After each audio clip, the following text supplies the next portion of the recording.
All right, and we're back with the program. It's Gerald Glassford coming right back at you here. He's back again, this time talking some WWE.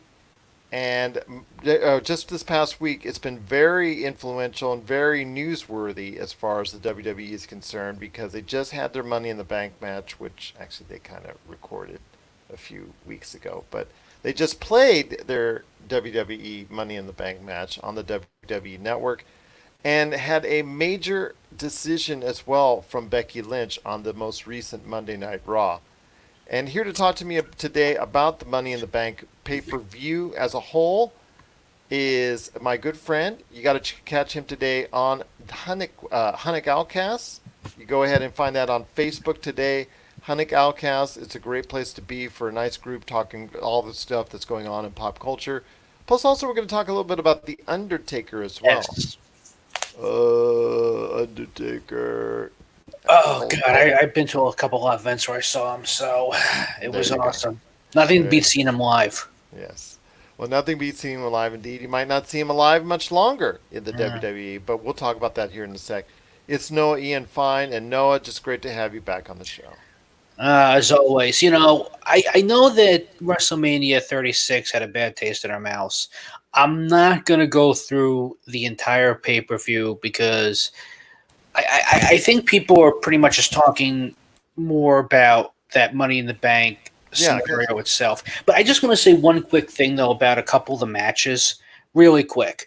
I did enjoy, to a point, I think R-Truth is underrated. I did think it was weird that he just came and did his What's Up rap when nobody was there. But the way that he was playing off, he did have some chemistry with R-Truth, and Bobby Lashley came in. I don't think he should have been in the Money in the Bank and not Aleister Black or definitely King Corbin, because Corbin from WrestleMania 36, I'm not impressed. This King gimmick, he looks like an idiot, and there's really nothing they can do with him. And as for the Bray Wyatt Braun Strowman match, it told a good story, but I was kind of hoping the Fiend would come out. And yet, somehow, if this was live, it might have gotten a bigger pop. That's pretty much it. The Bayley Tamina match, I mean, I know that this is supposed to be a Snuka. She's supposed to be Snuka's kid, but I like what Jim Cornette said, that she thinks that the father may actually be the milkman. So, other than that, though, let's just get right into it. What everybody's been wanting to talk about, the Money in the Bank ladder matches. This was kind of interesting because... Well, the concept is there. Let me give a little bit of background on it. The WWE is currently looking for a new location. They're moving away from their Titan Towers, or at least that's their desire, is to move away from their iconic Titan Towers building of, many years now? Over 20, 30 years perhaps? And they're looking to find a new location. And what better way to go ahead and leave your existing location than have a Money in the Bank match, right? Well, that's what I don't see. I was in Connecticut a couple of times, and I got to pass by the Titan Towers once. It's not a huge building. It really is just maybe looks like 4 floors to it. You can't go in. They don't allow visitors or anything. They don't do a tour. It's a shame. Now, I guess they'll never have the Hall of Fame Museum. But I hate to break it to you, the same way that I went to the Warner Brothers studio, it's a building. And it has the logo on it. If you're lucky, you'll see a couple of superstars walking in and out, and maybe you'll get a picture with them, but that's a gigantic if. Past all of it, it just seems like where else could the building go? I mean, Vince lives in Connecticut, and the whole big thing was back then is that if you wanted to be nice with Vince, and working with Vince, and he said, okay, I know you live in Tennessee, but I really think you should move to Connecticut and be closer to me, and that's what a lot of these guys would do. I don't know where he's going to go now, what they're going to do with the building, but this Money in the Bank, okay, so this is almost like the Boneyard of the Firefly Funhouse match. And, this almost feels pure 80s. This almost feels like Hulk Hogan's Rock and Wrestling, if you remember that show that came and went, where it is the Superstars now. They're not called wrestlers, the Superstars. They come and do these live comedic segments, or they would guest star on a show here or there. This thing was bizarre because you had the men and the women competing at the same time, and For the women, they were in the lobby, and the men were somewhere in the fitness center.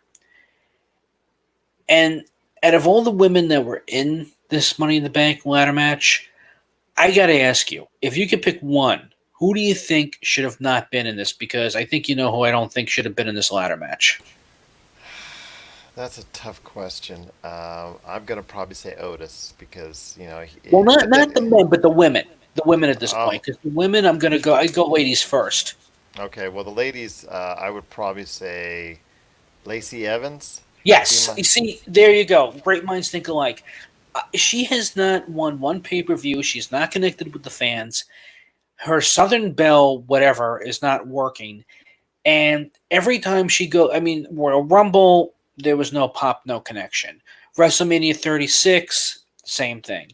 Here, I mean, I did see the behind the scenes, what she looks like without the makeup. Yeah, okay, she's married to a Marine. She was in the Marine Corps. But you know what? There are a lot of other people that were, and it's not connecting. People were bored at Royal Rumble when she faced against Bayley. I would have taken her out, and I would have seen to add some more tension and drama. You should have put in Sasha Banks, is what I thought was going to happen. Dana Brooke, I would almost go as well because I'm not too sure why they put her in there. There are all these other talented women that they have. I mean, I know they put in Baszler, and they don't seem to know what to do with Baszler, which is sad.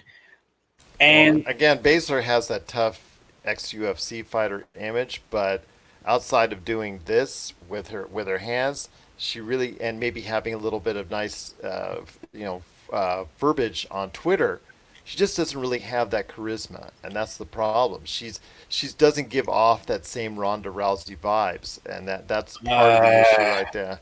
I mean, if I, Rodney Rousey, for better or for worse, had that type of charisma where she was able to get people to either like you or not like you.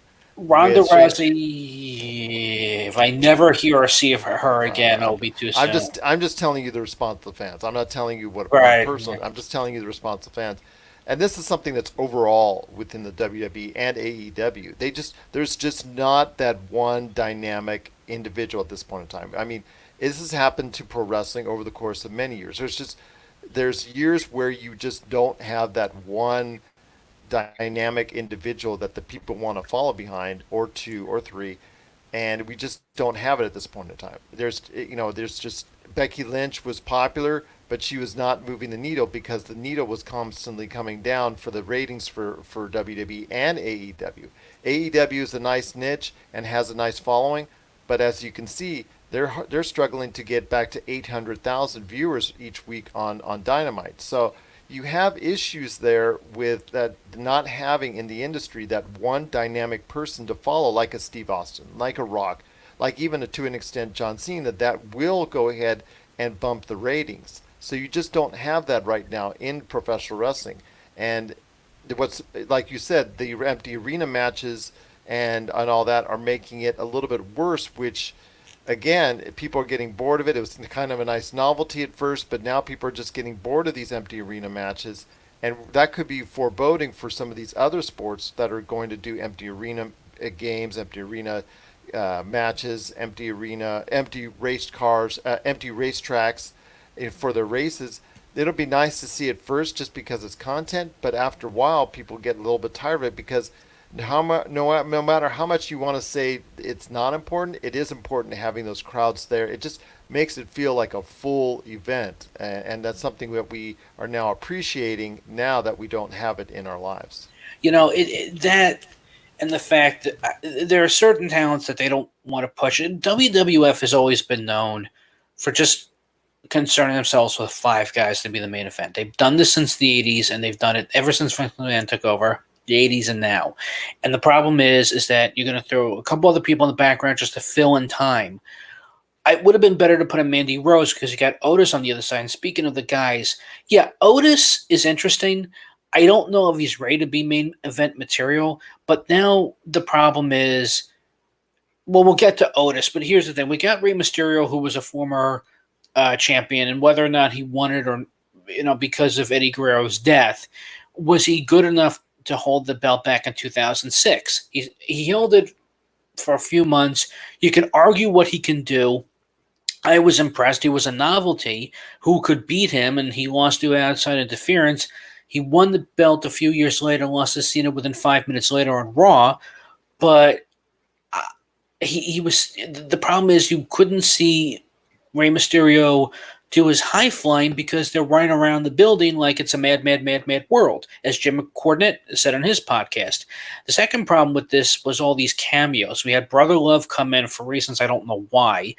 We had A Doink. fake doink. A Yeah, a fake fake doink. doink. Yeah, we had a fake doink. We had John Laurinaitis, which I'm not too sure what he was doing on that mobile. I don't even remember the last time he was part of the WWE. And then we had Paul Heyman that, okay, well, he's fat, you see, so he's going to eat everything at the catering table, and then we're going to have a food fight that goes back to 1990s Saturday Night's Main Event during Oktoberfest. It makes zero sense. The only one that did get over was the Vince McMahon segment. Well, that's the other thing too, is that people were. I never knew he had the Tyrannosaurus Rex fossil in his office because we've never really seen his office. At least I haven't. But past all that, that was also comedic. That I guess you had AJ Styles and Daniel Bryan fight in the office, and then put the chairs back and argue, and then fight again. And Styles having flashbacks of being buried alive from Undertaker, and going into a room. Undertaker had to have some sort of cameo for this to work, and that wasn't doing it. They're looking at the poster and playing music every now and then, and playing music while this is going on. Asuka, when she came in, and I watch her videos on YouTube, and I see what she can do with the guys, and a lot of guys are impressed with her workout, but her screeching and her comedic villainy and that kabuki dancing, unfortunately, doesn't work as well. I mean, in the beginning when she's jumping off of of the second floor onto the women and using the elevator and going like this to and they don't know where the roof is, even though Lacey claims that she's a Marine and she scoped out the building. Everybody got lost trying to find a way up 4 floors to get to the roof. It's Yeah, up. and well, there's a lot of logistical issues. I will say this about Asuka: it's the right move at this point in time to have her be the women's champion because she is the closest thing to a legitimate superstar for the women's right now on the Raw side. I think that there's no one else that is close. I just think that you've built her up with her NXT run. You've tried to bring her down a little bit with some decisions that were kind of like right after she had won the SmackDown Women's Championship. But she is clearly at the head of the class right now, in my opinion. I think it's something that is just it was a good move by the WWE. I think Becky Lynch, of course, she was very charismatic, and I think that the company wanted to continue with her in the spot, but obviously due to the pregnancy, I think Asuka is the right choice because there is no one right now in the Raw field that can compete right now on the same level as her. They just don't think they either have the seasoning or the charisma or the connectivity or anything of that nature that compares to Asuka at this point in time. Yeah, her dances may get a little bit on you. She may overdo it from time to time, but the way she interacts still with this audience is better. With no audience is still better than anyone else has got right now in the women's market. I'm glad that she's won. I'm glad she got the belt. I understand because Becky got pregnant and Asuka, she won the belt and she still congratulated Becky. And if this was live, it would have brought down the bloody house. But the problem I still have with this is that the superstar's dignity, I can't take them seriously while they're having a food fight and racing to try to get to the bill. And even that's The logistics of it was bad. I mean, you're right. Asuka should have won it within 10 seconds because she's the first one in the elevator, and she got in the elevator. Why don't you just go up all the way to the top? I mean, the way they mapped this out. I mean, there was some good stuff in it. I'm going to give WWE credit for that, but the logistics and the intelligence of the way they brought it off about, like I said, Asuka, why didn't she just go all the way to the top if she reached the elevator? The same thing with the guys that got into the elevator. Why didn't they just go all the way to the top in the first place? And then the fact that why was Baron Corbin at the very end after a long dragged out sequence that took place once they got to the top? Why is she trying to take? Why is Baron Corbin trying to take? Thank you. What? I asked that too because I don't. First There of were all, two suitcases there. Well, let me just explain to listeners. There were two suitcases there, one for the men and one for the women. And as Asuka was reaching for it and about ready to unhook it, Baron Corbin tries to stop her until she kicks him away off the ladder with the men's suitcase on the side. And they never explained that. And they haven't explained it to this day why Baron Corbin was doing that. And the stupidity in that is just, it's just reason why that you have, like I said to you before this match, well, as you were watching this match, is that they filmed this 4 weeks ago. Why doesn't somebody go ahead after editing it all, take a look at it and point these things out that we can point out within seconds? It just doesn't make any sense. because they're trying to tell a story and they're trying to go back to the what Vince But said you at the have Women's incomplete Wrestling. parts of the story. Because you That's the know what, problem. the problem is that first of all, the Stephanie McMahon editing was shit. Sorry, but it was. It just was like they put this fake Money in the Bank in a conference room, which they don't have a separate conference room for the pay-per-views, and they have this with actual money or not, and then Stephanie is by a white wall that is nowhere anywhere. In where Dana Brooke and the rest are, and she just does her cameo and leaves. But you're right. Once we get to the actual roof, Asuka and Corbin, they don't say which is the men and which is the women. So I don't think it really matters. But then we have Aleister Black throwing. No, who was it? Aleister Black and also Rey Mysterio were quote unquote thrown off the roof in a similar fashion that Hulk Hogan threw the Giant off the roof way back when. Yes, so And they're yeah, dead apparently. Which, yes. Well, no, they weren't because they appeared the next night on Raw. So let's get that out of context well, as Ray well. must have grabbed onto the flagpole. That's the only thing I can think of. He But must here's the other have. question: where did Elias come from? Because he just showed. First of all, Corbin is trying to go onto the ladder after Asuka grabs the suitcase. You have AJ and Corbin that are fighting over this. Otis, being Otis, is trying to climb the ladder, but he's 345 pounds and he keeps breaking the rungs of the ladder apparently because he's fat, you see, even though it could hold more than 300 something pounds, but he can't understand why he can't climb up the ladder. So then so he's walking around and muttering or whatever and being Otis, and you have Corbin and AJ, and I'm thinking, okay, now it's going to go, AJ is going to be rewarded for whatever reason because of what happened with Undertaker, or Corbin, they're going to push him for whatever reason. But then Elias comes out of nowhere, didn't even know he was there, forgot about their feud, hits Corbin in the back with the guitar, and then all of a sudden the briefcase, even though AJ was holding it, he fumbles it, Otis catches it, and that's it. Otis wins the Money in the Bank. And to me, I guess Vince saw something in Otis, and I guess if the fans were there, they would have, I don't know, either said great. This But is well, hold on. This is to me is a case of having a smaller storyline, which works a little bit, which they're trying to go ahead and make into a big storyline, which doesn't, most likely will not materialize into being good once it gets blown up into a larger portion. It's a mid card, it's a nice mid card starting, it's a nice mid card storyline. It's being pumped up to a main event storyline, and that is the problem because it doesn't have the heft, it doesn't have the weight of that. And Otis at this point in time is not what you would consider a world champion level wrestler. no, and that's the other thing I don't understand as well is that I forgot who he was feuding for over Mandy Rose. Was it Dolph or was it Dolph I Ziggler? think it was Dolph Ziggler. Yes. Yeah, so that's the other question then. Why isn't Dolph in this Money in the Bank? Why isn't Mandy in this Money in the Bank? Why Dana Brooke and not Mandy? And why Aleister Black and not Dolph? If you're trying to put fuel on the fire with this thing, or whoever Mandy's rival was that was trying to set up Dolph and Mandy to begin with to I forget who Mandy's former best friend was that screwed up Otis's date. They could have done so much with, and instead it's like, okay, Otis, well, people like you, even though we barely are on live anymore. I mean, I'm kind of glad that it went to somebody that wasn't samey, but on the other hand, the way it went to him, yeah, I'm sorry, I'm kind of mixed on this because who is he?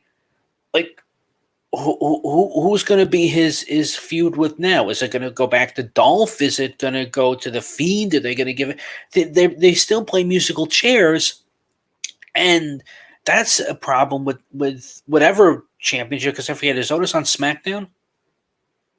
Yes, Otis is on SmackDown.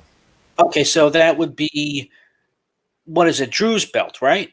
Or is that Bray's Well, belt? see, that lies in another problem, and you're trying to go ahead now and have special matches where these brands are mixing with each other. Like for instance, we saw on Monday Night Raw, or we have coming up on Monday Night Raw. We have Drew McIntyre versus Baron Corbin. Just again, it goes back to have one flowing company. These two brands, it's never really worked out. It's always been a bad idea for me from the get go. Just have one company and have one, the basic champions, one world champion, U.S. or an Intercontinental champion. You decide, and tag team champions. They go both shows.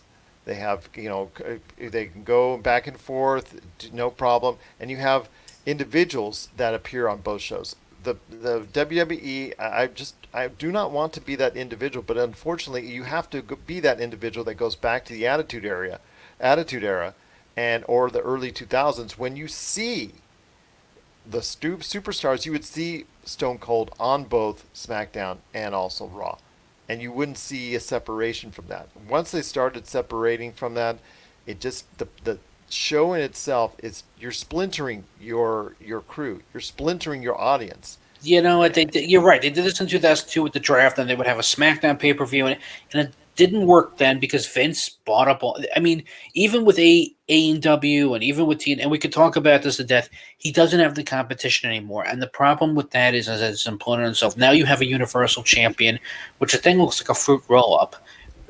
Daniel Bryan. I mean, I love him.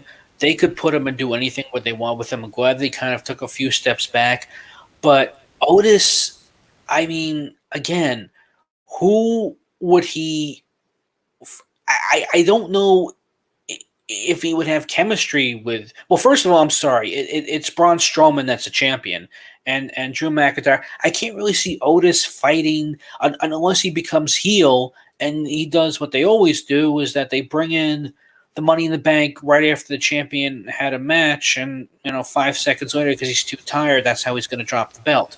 Other than that, though, yeah, this is pretty much beating a dead horse. It entertainment wise, but no, the outcome of this, other than Asuka, they could have given this back to Daniel Bryan. And that's true, and because he would have been a good place to go and good place to start. But yes, overall, Money in the Bank has some good ideas. I'm going to give them credit for doing that, and the concept itself was kind of cool and interesting, and it got people's attention. But overall, the execution of it, it was something left to be desired, and it's something that they need to go ahead and reevaluate as they move forward. Because again, you're not building that one or two or three stars that you can really rally the company behind. And with the product as unattractive as it is right now, it's going to be something that it's not going to get better anytime soon, from what I'm seeing and from what a lot of other people are not seeing because they're not watching the product anymore. But one thing they are watching, whether it's on Fox, when they show Undertaker specials and whatnot, but Yes. it is the Undertaker. They're doing a series, a docu series, because guess what? Everything has got to go ahead and be a docu series right now when it concerns these greats of all time. And as we're seeing with The Last Dance, with Michael Jordan, we're seeing The Last Ride with the Undertaker, who, actually, I want to ask you this, Noah.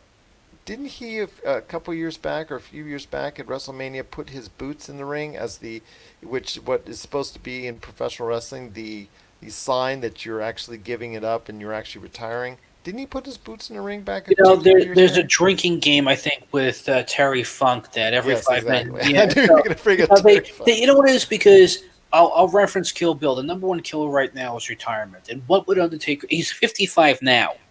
What could he really do? I mean, he could open up a school. He can continue to train. What I salivated over these new documentaries now is that they started to work on them because with kayfabe and blah blah and what have you. That's great. But what I appreciate about these documentaries now is that we're going to see this 5-part history with Undertaker, especially when he went against Roman Reigns. And he's talked about it now, saying that he had issues with losing to Roman. I mean, there was always this talk about the streak. Nobody really paid attention to it, I think, until Shawn Michaels brought it up at WrestleMania 25 and 26. Losing to Brock, I mean, there's always been this talk who could beat Undertaker for the streak. A lot of people thought it would be Cena. A lot of people thought it would be Orton. A lot of people thought it was going to be AJ. I mean, who was worthy of breaking the streak at WrestleMania? And it's been broken a couple times. It's been broken by Brock, and it was broken by Roman, which people booed him out of because they just don't like him for reasons, and we'll never get a reason why. But watching this documentary was fascinating because he's becoming more like a Texas father than The Undertaker. And I can understand that this is going to have to be a 5-hour, 6-hour, documentary. And I think the part 2 is coming in a couple weeks. But I really would like to see the story of when he first came in, because he talked about that on Stone Cold's Broken Skulls podcast, when he came in Survivor Series 1990. And I saw him live, going against Warrior. But I really want to hear about when he first won the belt in 91 against Hogan, and why he had to depart with it a few days later, Tuesday in Texas. Because there were talks about that. Here, he did a gimmick that lasted decades that nobody got sick of. People complained that he went to Biker Taker and went back to Undertaker again, thank God. But this is going to be one of the more interesting documentaries about everything you want to know, because he is human after all, and how he got away with still doing the supernatural stuff, how he worked with Paul Bearer before, sadly Paul passed away, how he worked with Kane. And I do appreciate that this documentary really shows that he's put his body through a lot. He can't do what he used to do, which is walk on the tightrope while holding the guy's hand and jumping down. He can't do that anymore. But yeah, every time now that he does a WrestleMania, that entire year that he's not there, he's in rehab getting ready for the next WrestleMania. And I think that fans don't appreciate that, because now they're kind of like, well, shouldn't he retire? And he doesn't want to, because what else is he really going to do? I can't see him doing commentary. That would just be too awkward. I can't see him sitting with Cole or whoever is doing the commentary now on the shows. So what else can the man do? He's probably going to be like Vince. He's probably going to be 75 years old and still wrestling. But he is an icon. He is a legend. His matches, sadly, understand, because he's put his body through so much. But God, there would be hours on end about probably his best matches, his worst matches. I can't wait to see what he says about Giant Gonzalez and King Kong Bundy. That's going to be also entertaining, about how he had to do that feud from the late 90s. But past all of it, though, man, he has put his body through a lot. And I'm talking even the Buried Alive, because they'll never discuss how it happened, but there was an oxygen tank, of course. But I really want to hear everything that we can on this guy, because they're not making superstars like this anymore. This was just out of pure dumb luck. And Vince didn't want him at the time. He wanted the other skyscraper. He wanted Sid Justice, and we all know what happened with that. So I'm kind of curious now what his last dance will be, because I think the other problem too is that Roman Reigns match. No, people not only didn't want to see it as his last match, it wasn't that entertaining of a match.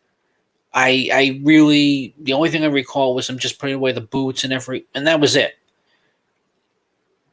I think, yeah, I mean, I can go on and on and on about his matches, but I don't know what his last one's really going to be. I don't know who else is. I mean, he's fought Bray Wyatt at WrestleMania. He's fought John Cena a couple times.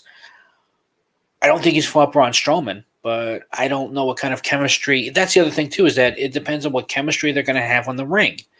And he's had a couple bad matches because there wasn't chemistry with a lot of guys. He didn't have chemistry with Kamala. I would just, if it's going back to LA and if it does happen and it comes to fruition next year in 2021, finish his last match with The Rock.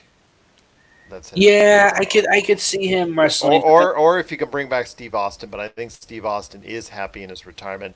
But yeah, I think The Rock, if they can go ahead and dish out the money, which they're going to have to dish out the money, The Rock versus Undertaker in his final match, I think that would do it. Yeah, I mean, I can't really see who else he could go against unless it's. I mean, he's fought Bray Wyatt. I'm going around. I'm trying to think who else he could really. I mean, other Goldberg maybe, but Goldberg is gone. So no, I don't see anything else. Well, there you have it. That's The Undertaker's Last Ride. It is their version of The Last Dance on the WWE Network. That series is continuing right there. So if you get a chance, check it out. It's an interesting look at Mark Calloway, aka The Undertaker, so you can go ahead and get a little bit more insight if you're a big fan of his. But my friend, it is now, like I said, we've been a little bit hard on the WWE and also pro wrestling as a whole over this past, over our interview here. And that's something going forward we're probably going to see. But you know what?